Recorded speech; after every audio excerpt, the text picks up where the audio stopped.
Hello everyone and welcome to the UkeStuff channel. Today I'm going to just show you again really quickly how I change strings.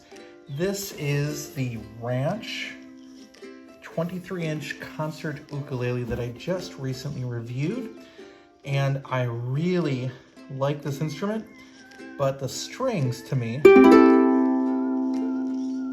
really have a low resonance. And one of the things that I found out is that fluorocarbon strings do a really nice job of bringing out the high end of notes. So let me take my Jawun Smart Tuner here, and I'm going to loosen these strings. I don't like cutting the strings while they're on there. Some people do and don't mind it. I'm going to release all the tension on these strings. If you're wondering what the blue dot is, that's so I know where the center of the screen is when I'm recording. It helps me out there. All right, then, by the way, with the Jawun Smart Tuner, these up and downs work like just a string winder, and then you have other settings. Right now it's set at chromatic, but later on I'll need it set to uke tuning, and I change the mode then to semi-automatic with the uke so that I can know which string I'm tuning. But let's just down arrow. And on a instrument with geared tuners like this, it doesn't matter what side you go on, you just make sure that up is up and down is down. Even though they turn differently when you're actually tuning them, they actually all turn the same way, if that makes sense. So we can just unwind this string, just pop it off and around. Oh, good, I like that. I think they put their strings on the same way that I do, and that's what I want to show you is how I do it. I don't lock it in, and we'll talk about that later. So all those strings are loose, and then down on this side we have a tie bar bridge. And one of the things that I like about what they did with these Aquila strings, again, I don't hate Aquila, I think they're fine, but I tend to like just the feel of fluorocarbon. So since this one will be sticking with me for a while, I want it to have fluorocarbons. But one of the things I love is that they tie these ends. I don't usually do this. I could, and maybe I will today. So the fourth string has to be the longest, third, second, first. So as you put this together, you have to go from left to right if you want to do this. So we'll actually do that and replicate it. But the other thing I want you to see is that these tails go this way. They go down to my right rather than to my left, because if they're sticking out to the left, like some companies do, they actually stab me when I'm playing, and I'm a right-handed player. Now, if you are a left-handed player, you'd probably want those tails to go that way. So we're gonna actually do that with the tails down here. So we'll do that. But first of all, you just loosen up this part here, and the rest of it will just come through and off. No big deal. And those, unfortunately, I don't think you can recycle these. I noticed that you can recycle strings, like metal strings at Guitar Center, for example, but we're not going to do that here. All right. Now, as a warning, there may be some company or some luthier out there that tells you don't put on strings like this, but I've done so with literally hundreds of ukuleles right now, or ukuleles, so I'm not too worried about it. Now, while I have the strings off, I'm going to use some Dunlop 65, and I'm going to, it's got a little applicator on the end. It's dirty, which is okay, because it's been used a little bit. I'm going to go through and just oil the fretboard here. The fretboard's in pretty good shape, but there's parts of it that look dry and could use a little bit of oil, so I'm gonna do that. Smells great. By the way, one of the things about the Dunlop 65 is that it's a lemon oil made for fretboards, and that is a little different than other oils. Don't just use a regular oil. I've heard some people that use a linseed oil instead. That's absolutely an option. If I want, I can pop the bridge out and make sure that this is all nicely coated, so I'll probably do that too. I'll get on the ends here first, and then come in and get the rest of it in a moment. I'll be wiping that excess off. So let me go through here. I'm going to make sure that that oil gets distributed across the fretboard and dried off, and I will be right back.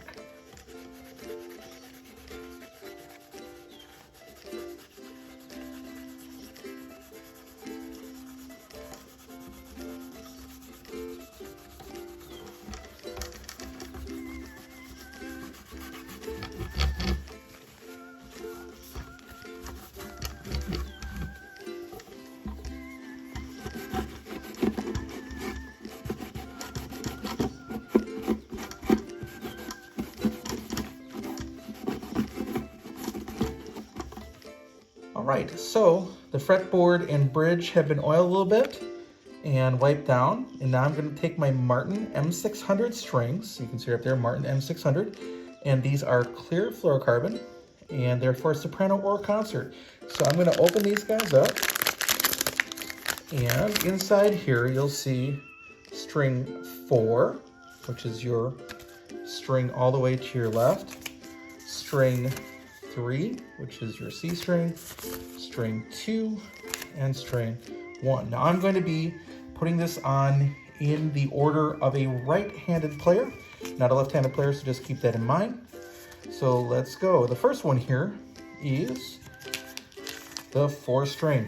Remember, we're gonna leave enough lead on the string so that when I tie it, the tail can go all the way to there. So that, I normally don't do that, but I'm just gonna do it to be fancy today. And you end up cutting away the excess anyway. So, all right, that should be good. Now, what I do here is I bring the string behind the main string, all right? Then I feed it through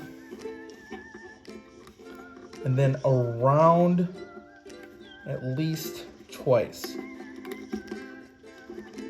I need to make sure when I tighten this that I've got enough lead on it, and I don't. So again, you don't want to kink the string yet. And normally I wouldn't even worry about it because I'd tie off the excess, but let's do this again. So I go up behind, I go through, and then I loop and bring it away from me. 1, 2. There we go. Now, you'll notice I got far enough lead in there, and this is just gonna cinch down there and be super tight, so we're good. Now, up here, with the G string and the A string, so string 4 and string 1, I do not give any extra lead. These strings will stretch enough as it is, and then what I do is I put it through the hole, and that's all I do. There are some people that do some extra things and lock it in, but the other thing you'll notice is I will keep my thumb right here so the string winds low. All right, are you ready? First of all, I have to get going with it.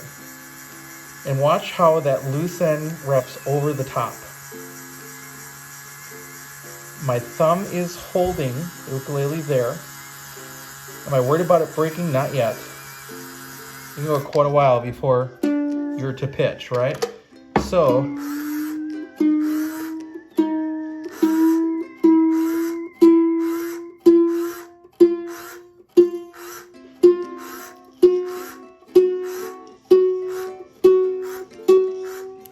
I'll cheat a little bit. Now, that's going to keep going out of tune.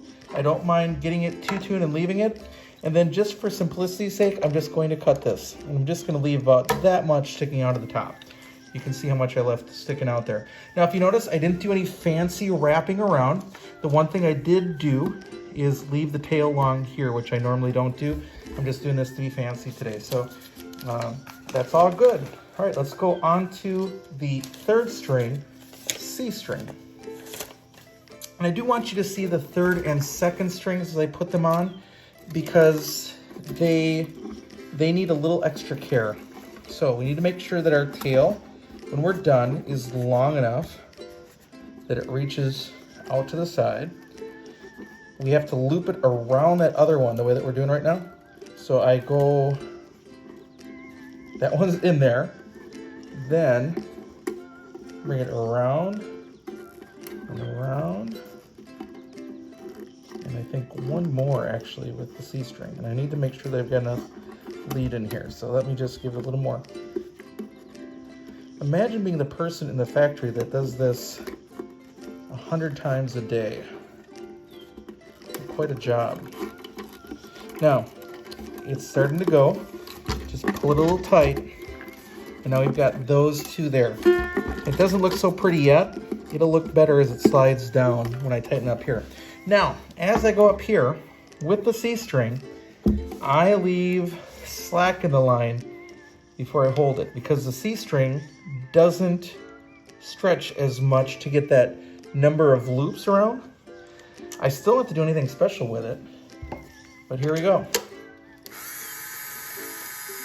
Make sure that I hold my thumb down on it It goes up. All right, I feel some tension here. All right, let's see if we can find the tuning.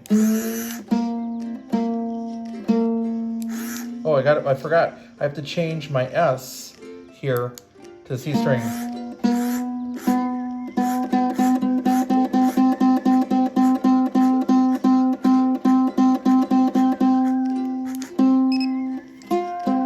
All right, I hear buzzing. Do I have to worry about that? Not yet, because we've got loose string ends and other things up here. Now, if you're gonna cut the ends, make sure you cut the right side. I've never done that yet, but you can see that it's got a number of wraps there.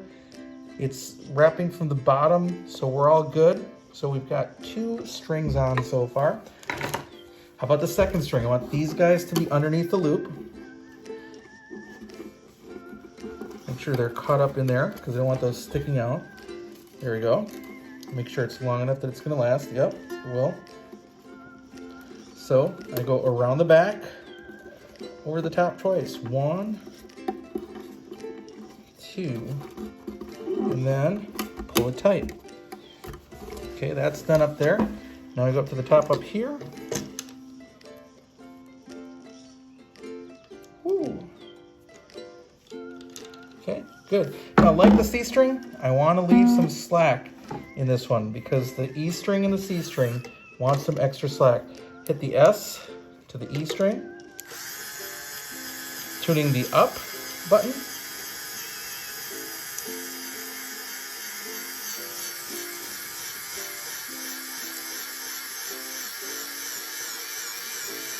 All right, let's see how we're doing. All right, let's tune it with the actual tuner now. Let it do its job.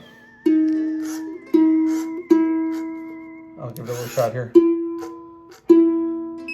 All right, E string is on. We can cut the lead here on the top a little bit. All right, here we go.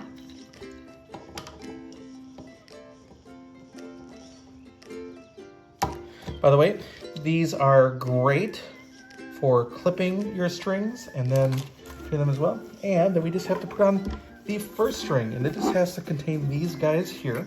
So let's do that.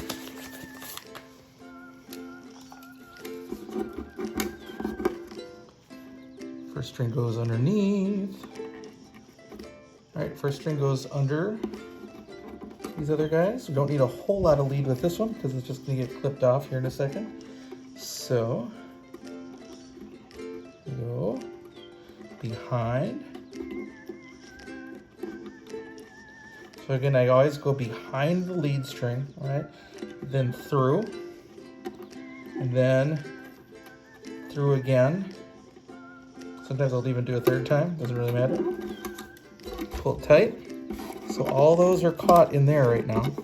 See all of them right there? And then I go up here. And again, with the A string and the G string, I don't leave any extra lead. I hold them tight. And then I put my thumb right here. And then I tighten. Oh, gotta change S to A. All right, here we go.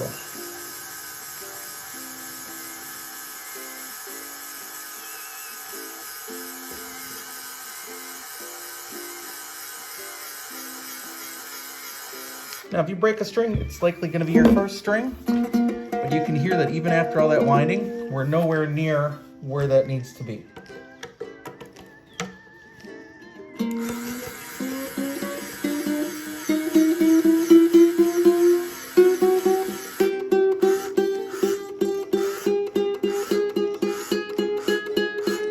Even more, right?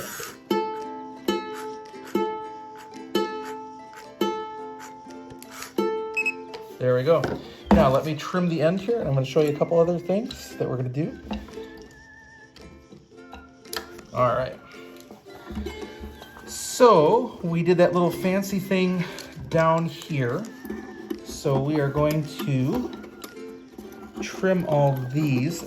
I've got my hand in the way. My left hand is in the way. I'm a right-handed person, so I gotta make sure I got all the strings. This last one doesn't want to come up. There we go, like that. I'm gonna lift them all up, and I'm going to cut them all at the same time, like this. And then just tuck them underneath. So now you have the fancy pro extended strings all the way across in the bottom if you want it. I normally don't do that. And we're gonna do the final tuning here. Now I'm gonna take this tuner and switch it in mode to automatic. Automatic uke is what it says. Sometimes I need to help it out. There's your G. C. E. And then finally A. It's going to go out of tune for a little while. Sorry, there goes the air conditioner in the house.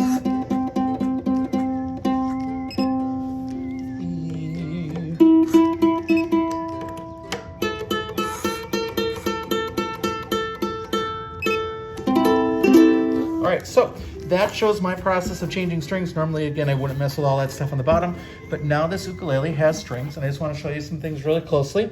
You can see that the strings are wound. Everything is coming from the bottom, not the top with that procedure by holding your thumb there. I didn't have to do anything fancy with threading through and locking strings in. They actually lock and hold just fine the way that they are. And that works really well for me. And I've done hundreds of ukuleles like that.